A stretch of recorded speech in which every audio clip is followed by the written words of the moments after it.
ഞാനിപ്പോൾ നിൽക്കുന്നത് ചങ്ങനാശ്ശേരി കത്തീഡ്രൽ പള്ളിയുടെ മുൻപിലാണ്. ഈ പള്ളിയുടെ പിന്നിലായാണ് കബറിട പള്ളി സ്ഥിതി ചെയ്യുന്നത്. ചങ്ങനാശ്ശേരി അതിരൂപതയെ നയിച്ച് ഇഹലോകവാസം വെടിഞ്ഞ പിതാക്കന്മാരെ അടക്കം ചെയ്തിരിക്കുന്നത് ഇവിടെയാണ്. ജൂൺ 2-ാം തീയതി മാർ തോമസ് കുര്യാളശ്ശേരി പിതാവിൻ്റെ ഓർമ്മദിനം ആഘോഷിക്കുകയാണ്. അദ്ദേഹത്തെ അടക്കിയിരിക്കുന്നത് ഈ കബറിടത്തിലാണ്. ഇനി നമുക്ക് കബറിടത്തിലേക്ക് പോകാം. ഇതാണ് പിതാവിൻ്റെ കബറിടം. ചങ്ങനാശ്ശേരി രൂപതയുടെ ആദ്യ മെത്രാനാണ് പിതാവ്. ആലപ്പുഴ ജില്ലയിലെ ചമ്പക്കുളത്ത് 1873 ജനുവരി 14-ാം തീയതി പിതാവ് ജനിച്ചു. മാന്നാനം, ചങ്ങനാശ്ശേരി, ചമ്പക്കുളം എന്നിവിടങ്ങളിലായിരുന്നു അദ്ദേഹത്തിൻ്റെ പ്രാഥമിക വിദ്യാഭ്യാസം.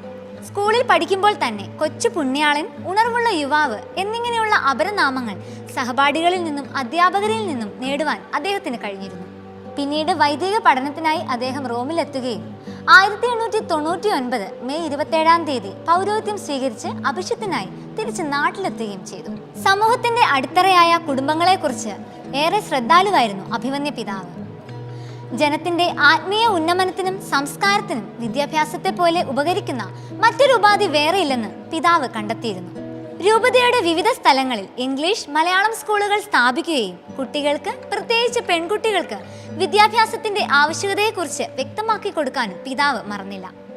സഭാജീവിതത്തിന്റെ എല്ലാ വശങ്ങളിലേക്കും വെളിച്ചം വീശുകയും സഭയുടെ എല്ലാ പ്രവർത്തനങ്ങളിലും ശക്തി സ്രോതസ്സായി വർത്തിക്കുകയും ചെയ്ത വന്യപിതാവ് 1925 ജൂൺ 2-ാം തീയതി ഇഹലോകവാസം വെടിഞ്ഞു.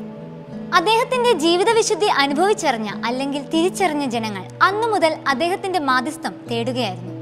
ഈ പുണ്യപിതാവിന്റെ വിശുദ്ധ പദവിയിലേക്ക് ഉയർത്തപ്പെടാനുള്ള ആദ്യ നടപടിക്രമങ്ങൾ 1983 ഡിസംബർ 12-ാം തീയതി ആരംഭിച്ചു.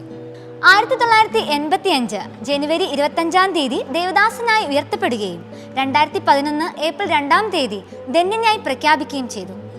ധന്യൻ പദവിയിൽ എത്തി നിൽക്കുന്ന ഈ വന്യപിതാവ് വിശുദ്ധ പദവിയിൽ ഉയർത്തപ്പെടാൻ നമുക്ക് പ്രാർത്ഥിക്കാം.